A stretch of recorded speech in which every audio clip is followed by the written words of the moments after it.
Next era is going to be the era of Andor, and we are getting 6 new characters along with the journey guide character that is Cassian and Undercover. So we have all the kits revealed here, and we are not going to go over the kits today, but there is few more information that is published by CG about the era, the changes that is going to happen in for Andor Era. So let's check it out in this video. The 6 marquees are Clea, Vale, Cinta, Cassian and Undercover.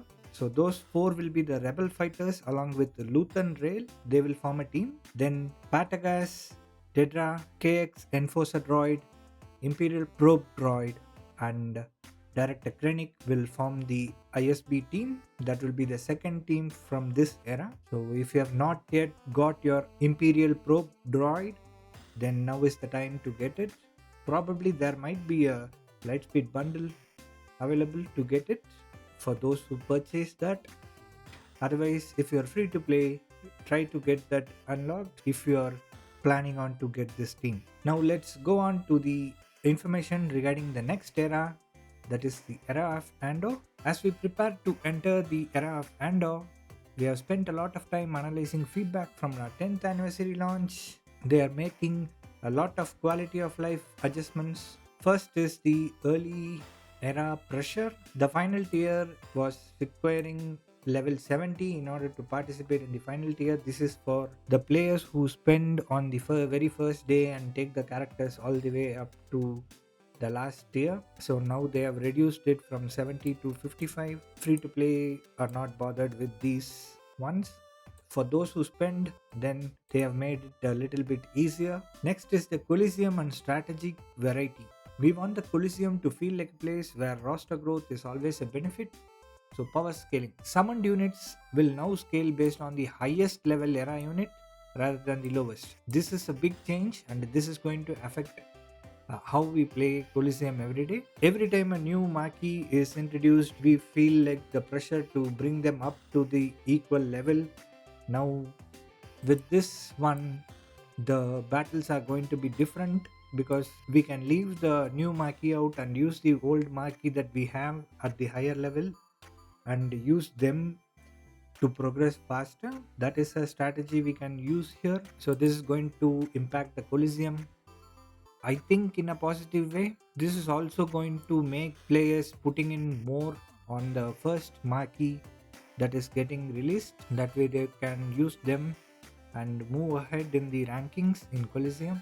Last era we used all the era characters, but now we are going to have summons. These will be the loaned units that were determined a week ago, but now we are going to get all these summons based on the leader. This is going to change. So a rebel leader means we are going to get these. Cinta and Vale are available only for first and second tier. Pav and Sa will be available in all levels. Rebel leader will have this, and ISB leader will have the other ones: Imperial, Probdoid, Krennic, KX and Patagas. Hero abilities, these are currently being targeted for release during the middle of the era.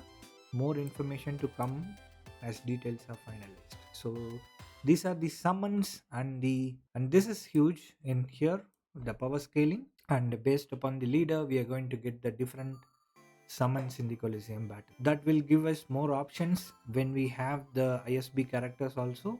Then we can use the different strategy and try to maximize our scores in the Coliseum. Era challenges. More ways to play will be introduced during the second era challenge. Okay.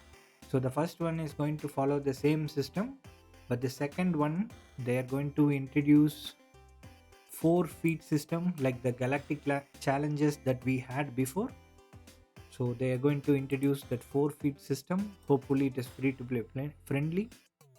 Each challenge tier will now feature 4 distinct feats escalating era level requirements. Okay. Clea's era challenge will have only 1 feat per tier, but other 5 will have 4 feats. Great. That is what they have mentioned here. Okay.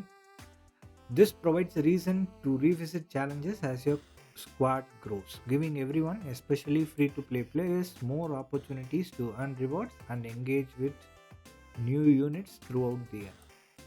good. They are mentioning free to play here.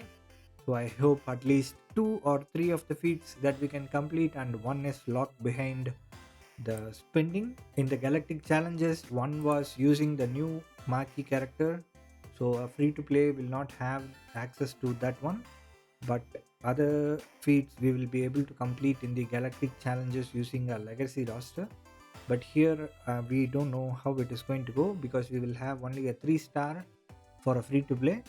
If you spend crystals, you can get up to 4 stars, and that is what free to play can get. Let's see how this pans out during the second challenge. This is still 3 weeks away, 3 to 4 weeks away. So when it comes in, we'll put out a video for that one. Clear roadmap for Cassian Andor.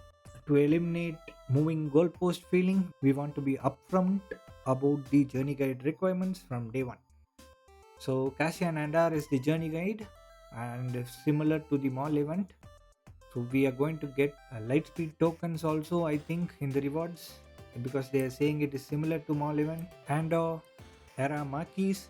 So in order: Clea, Vale, Cinta, Dedra, Patagas, and Security Droid will be the last one. And our event, 4 stars is required for all the characters up to Patagas. All these 5 you need to have them at 4 stars, and Clea should be level 45 to get Cassian Ender unlocked. Tier 2 requires 5 star, and Cinta Alvale should be a level 55. And tier 3 is 6 stars and 7 stars. This is for those who spend money, real world money in there. We don't go there. As of now, I spend only the episode pass, and here is where I stop on my main, and this is where I plan to stop in my free to play accounts.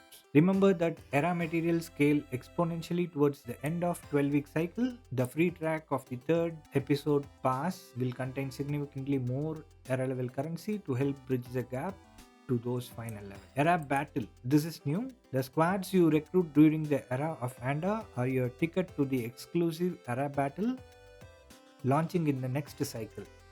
Oh, okay.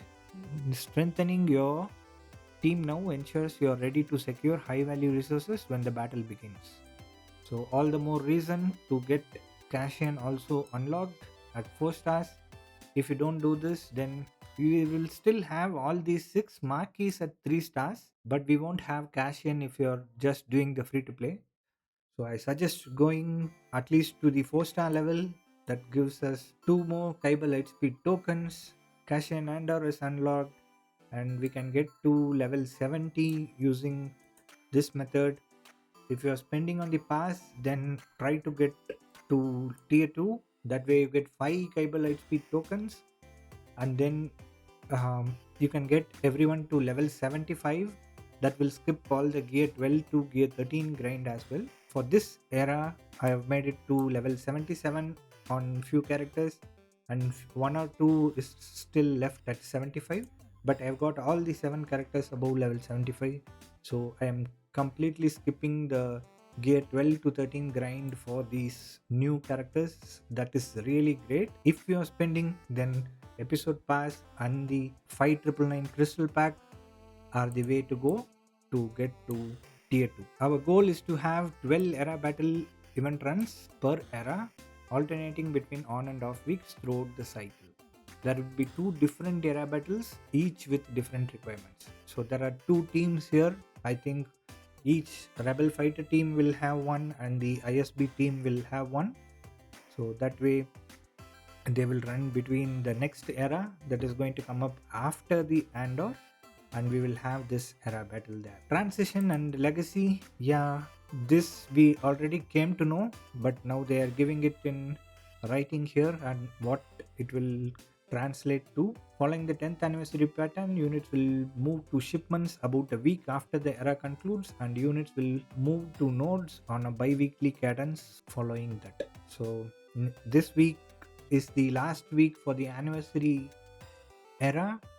Once it is done, all will move to the shipments in a week, and after that we will see them one by one going to farming locations. So then we can farm up these stars. Post era support. Once the era of Andor concludes, these units will receive dedicated squad based datacrons to provide extra strength in the legacy meta in GSC and territory war.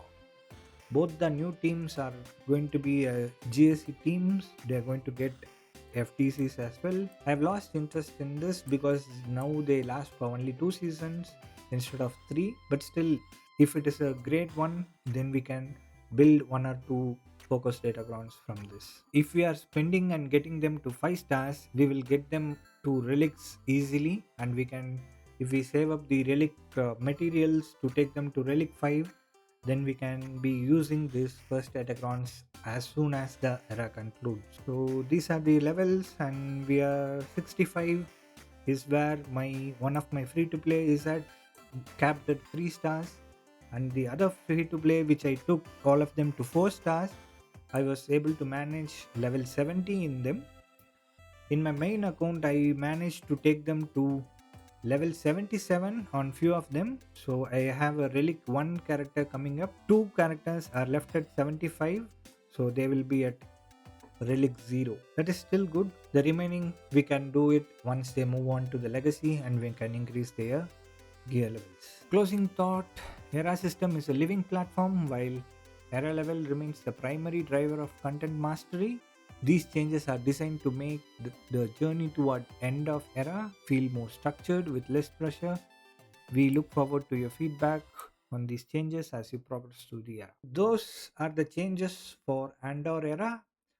Looks interesting. We'll see how it goes. For this era, for anniversary era, I was able to get into the top 100, and each time we are going to be placed in a different shards. It's going to be completely random. They will shuffle the shards. So the top players in your shard right now, they might go to a different shard. There might be a new players put in your shard. So you need to again try and see if you are able to make the top 250 in order to get 100 era currency. That is one thing that we need to keep in mind. And also, getting the first character of the era to a good level to get the Coliseum rankings going is very important. Make sure you do that, and check out my videos on the era levels where I have calculated all the crystals that is required for getting 4 stars and 5 stars. Thanks everyone. Thanks for watching. Keep on gaming.